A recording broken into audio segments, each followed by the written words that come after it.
Meanwhile, Russia and Iran are preparing to back Assad no matter what he does, and indicated that anything that we do, like we did last week with those Tomahawk missiles, will be met with an in-kind response, whatever that means. Reaction from former United States Ambassador for Special Political Affairs at the United Nations, Ambassador Stuart Holliday. Ambassador, thanks for taking the time. Thanks for being here. What do you think does happen? I know it's just a guess, but you know, let's say the government of Assad launches yet another chemical attack, not just to follow a traditional military attack as it did over the weekend in this same, you know, in this same place, and we respond or try to with Tomahawk missiles. Then what? Well, I think the strike with the Tomahawks, as you know, was designed to sort of, you know, limit confrontation with the air defense system there and possible interaction with the Russian forces embedded with the Assad regime. I think that President Trump's made it clear that he will act, and as far as the Iranians are concerned, you can expect them to try to disrupt and sow mischief in Iraq, I think, as well as to keep funding Hezbollah and their client state. The Russians have deployed a naval warship down to the Med. They have a base in Syria at Tartus. And I think they've indicated that, or at least telegraphed, that they would respond. But it's tough to shoot down a missile, you know, again, unless we do something more significant with, you know, from the air or increase our ground presence on the ground. It's unlikely that there would be that kind of direct confrontation.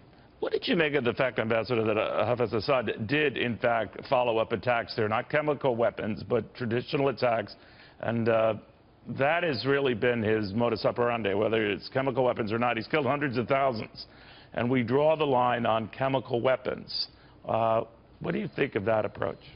Well, he was clearly sending a signal, thumbing his nose at the United States, trying to shore up his, I'm sure, the encouragement of the Russians. But you're right.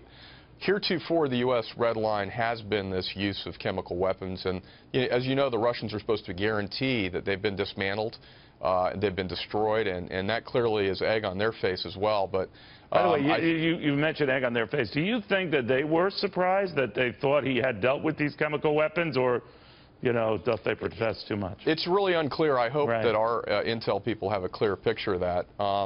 You never know. But again, you know, the Syrian military and intelligence apparatus is vast and very secretive, and they had a lot of chemical weapons. So the question is, you know, did this ordinance get overlooked, or was it a deliberate, you know? I have to think that they would have to know that this would be very publicly received and be a huge international story. So I'm not sure the entire chain of command in Syria was briefed up, but clearly that's happened before, and they've shown that they've used them in the past, and maybe they'll hesitate to use them again given what has just taken place. You know, I'm just wondering, I mean, we're not into regime change. We've been burnt with that kind of thing in the past, but I've talked to a number of people there that said, you know, this is going to keep happening with Assad. He feels his oaths. He feels the cover and protection he gets from Vladimir Putin and Russia.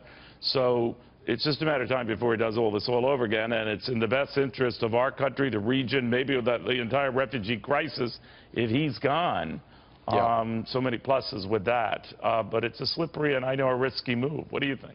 Well, I think that both, you know, Secretary Tillerson and Ambassador Haley it's been played up as a difference, but I think it's a sequencing question, and I think everybody agrees that the Assad regime, whether it's Hafez al-Assad, his father, or Bashar al-Assad, they have, you know, lost their legitimacy to lead.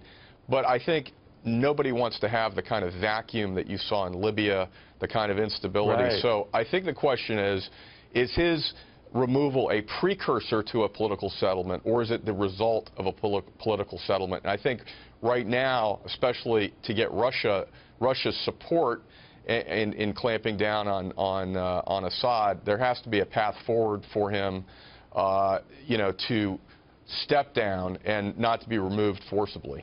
All right, Ambassador, thank you very much. Thank you.